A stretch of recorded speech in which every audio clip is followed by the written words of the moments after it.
बिस्मिल्लाहिर्रहमानिर्रहीम। अस्सलाम वालेकुम नाज़रीन इकराम। उर्दू जेनिक्स पर आपको खुशामदीद। अरब में एक शख्स रहा करता था जिसके 3 बेटे थे। उस शख्स ने अपने तीनों बेटों के नाम हिजर रखे हुए थे। दिन गुजरते रहे हत्ता कि उसे मौत ने आन लिया। उसने अपने तीनों बेटों को बुलाकर वसीयत की कि हिजर को विरासत मिलेगी, हिजर को विरासत नहीं मिलेगी और हिजर को विरासत मिलेगी। उसके साथ ही उसकी रूह कब्ज़ हो गई कि खुद तो फोत हो गया मगर अपने बेटों को मुश्किल में डाल गया कि कैसे फ़ैसला करें किन 2 हिजर को विरासत मिलेगी और किस एक को नहीं मिलेगी। उन्होंने फ़ैसला किया कि शहर जाकर काजी से अपना मसला बयान करें और उससे कोई हल मांगें। तीनों अपने ज़ादे राह के साथ शहर के लिए आज़म सफ़र हुए। रास्ते में उन्होंने एक ऐसे शख्स को देखा जो अपनी किसी गुमशुदा चीज़ को ढूंढ रहा था। उन भाइयों के पूछने पर उसने बताया कि उसकी ऊँटनी गुम हो गई है, उसे तलाश करता फिर रहा है। एक हिजर ने पूछा, क्या तेरी ऊँटनी एक आंख से कानी थी? उस आदमी ने कहा, हाँ ऐसा ही था। दूसरे हिजर ने पूछा, क्या तेरी ऊँटनी एक टांग से लंगड़ी थी? तो उस आदमी ने जल्दी से कहा, बिल्कुल सही, मेरी ऊँटनी वाकई एक टांग से लंगड़ी थी। तीसरे हिजर ने ऊँटनी के मालिक से पूछा, क्या तेरी ऊँटनी की दुम कटी हुई थी? तो उसने खुशी से कहा, बिल्कुल ठीक, मेरी ऊँटनी की दुम भी कटी हुई थी। बस अब जल्दी से बता दो मेरी ऊँटनी कहाँ है। तीनों हिजर ने मिलकर जवाब दिया, बाखुदा हमें आपकी ऊँटनी के बारे में कोई इल्म नहीं, हमने उसे हरगिज़ नहीं देखा। ऊँटनी का मालिक उनकी ये बात सुनकर गुस्से से पागल हो गया। उसने फैसला किया कि इन तीनों को खींचकर काजी के पास ले जाएगा। उसे पूरा यकीन था कि इसकी ऊँटनी को ये तीनों ज़िबा करके खा चुके हैं और अब अपने जुर्म को छुपाने के लिए झूठ बोल रहे हैं। ऊँटनी वाले ने जब तीनों को अपना इरादा बताया तो उन्होंने कहा, हमें कोई इतराज़ नहीं, क्योंकि हम खुद भी काजी के पास ही जा रहे हैं। जब ये चारों काजी के पास पहुँचे तो ऊँटनी वाले ने काजी से अपना किस्सा बयान किया। काजी ने इन तीनों से कहा, जिस तरह तुम तीनों ने ऊँटनी की निशानियां बताई हैं, इसका एक ही नतीजा निकलता है कि ऊँटनी तुम तीनों के पास है। बेहतर है कि तुम अपने जुर्म का एतराफ़ कर लो।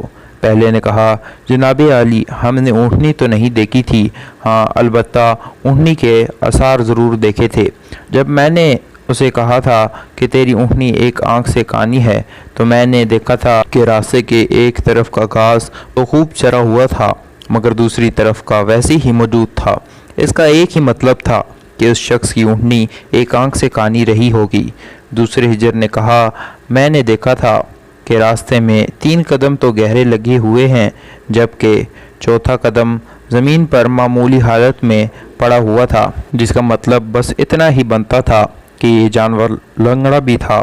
तीसरे हिजर ने कहा, ऊँट जब राह चलते हुए अपना गोबर गिराते हैं तो दुम से इधर उधर बिखेरते हैं, जबकि हम जिस राह से आए थे वहाँ पर गोबर एक ही लाइन में सीधा गिरा हुआ था, जिसका एक ही मतलब हो सकता था कि ऊँटनी की दुम कटी हुई है जो अपना गोबर दाएं बाएं नहीं फैला पाई। काजी ने बगैर किसी देर के उस आदमी की तरफ देखा और कहा, तुम जा सकते हो, तुम्हारी ऊँटनी इन लोगों के पास नहीं है और ना ही इन्होंने उसे देखा है। ऊँटनी वाले शख्स के जाने के बाद इन तीनों भाइयों ने काजी से अपना किस्सा बयान किया, जिसे सुनकर काजी बहुत हैरान हुआ। उन तीनों से कहा, तुम आज की रात मेहमान खाने में ठहरो, मैं कल तुम्हें सोचकर कोई हल बताऊंगा। ये तीनों मेहमान खाने में जाकर ठहरे तो उन्होंने महसूस किया कि उनकी निगरानी की जा रही है। कुछ देर के बाद उनके लिए खाना लाया गया जो गोश्त के पके हुए सालन और रोटियों पर मुश्तमिल था। पहले ने इस खाने को देखते ही कहा, यह सालन कुत्ते के गोश्त का बना हुआ है। दूसरे ने कहा, रोटियां जिस औरत ने पकाई हैं वो शदीद तकलीफ़ में है। तीसरे ने कहा, ये काजी अपने माँ बाप का नहीं है। बात काजी तक पहुँच गई। उसने तीनों को दूसरे दिन अपनी अदालत में तलब कर लिया और तीनों से मुखातिब होकर कहा, तुम में से किसने कहा था कि ये कुत्ते का गोश्त पका हुआ है? पहला बोला, मैंने कहा था। काजी ने बावर्ची को बुलवा कर पूछा तो उसने एतराफ़ किया कि पकाने के लिए कुछ नहीं था, तो उसको शरारत सूझी और उसने कुत्ता मारकर उसका गोश्त पकाया और उनको खाने के लिए भिजवा दिया। قاضی نے پہلے سے پوچھا تمہیں کیسے پتہ چلا یہ گوشت کتے کا ہے؟ تو اس نے بتایا گائے، بکری یا اونٹ کے گوشت کے نیچے چربی لگی ہوتی ہے، جبکہ ہمیں جو گوشت دیا گیا اس کے ساتھ کوئی چربی نہیں لگی ہوئی تھی۔ قاضی نے کہا تم وہ ہجر ہو جس کو اپنے باپ کے مال سے وراثت ملے گی۔ اس نے دوبارہ ان سے مخاطب ہو کر پوچھا کس نے کہا یہ روٹیاں ایسی عورت نے بنائی ہیں جو تکلیف میں ہے؟ جواب میں دوسرے نے کہا میں ہوں جس نے یہ کہا تھا۔ قاضی نے پوچھا تمہیں کیوں کر ایسا لگا؟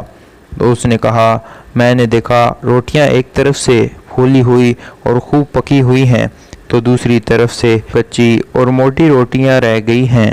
میں نے اس سے یہی آخذ کیا کہ روٹیاں بنانے والی ایسی خاتون ہے جس سے تکلیف کے مارے زیادہ جھکا نہیں جا رہا اور وہ سامنے کی چیز بھی نہیں دیکھ پا رہی، جس کا مطلب یہی بنتا تھا کہ عورت کسی تکلیف میں ہے اور روٹیاں بنانے میں تکلیف محسوس کرتی رہی ہے۔ قاضی نے اس دوسرے سے بھی کہا کہ تم وہ ہجر ہو جسے اس کے باپ کے ترکے سے وراثت میں حصہ ملے گا۔ پھر قاضی نے تینوں سے مخاطب ہو کر پوچھا یہ کس نے کہا تھا میں اپنے ماں باپ کی اولاد نہیں ہوں؟ تیسرے نے جواب دیا کہ یہ میں نے کہا تھا۔ اس نے تیسرے ہجر سے پوچھا تمہیں کیوں کر معلوم ہوا؟ تو اس نے جواب دیا اگر تم حلالی ہوتے تو مہمان خانے میں ہم پر نگران نہ مقرر کرتے، نہ ہی کتے کا گوشت پکوا کر ہمیں کھانے کے لیے بھجواتے، اور نہ ہی کچی روٹیاں ہمیں کھانے کے لیے بھجواتے، اور نہ ہی کچی روٹیاں کسی مظلوم عورت سے بنوا کر ہمیں کھلواتے۔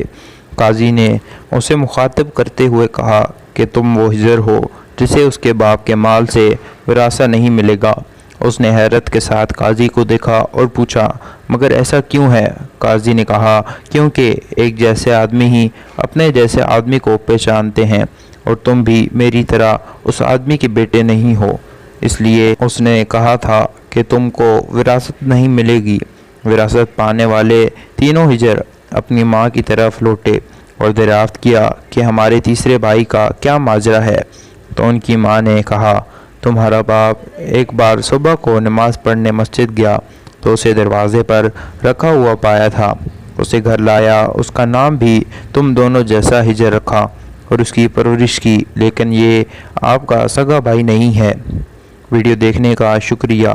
ویڈیو اچھی لگے تو چینل کو لائک اور سبسکرائب ضرور کریں۔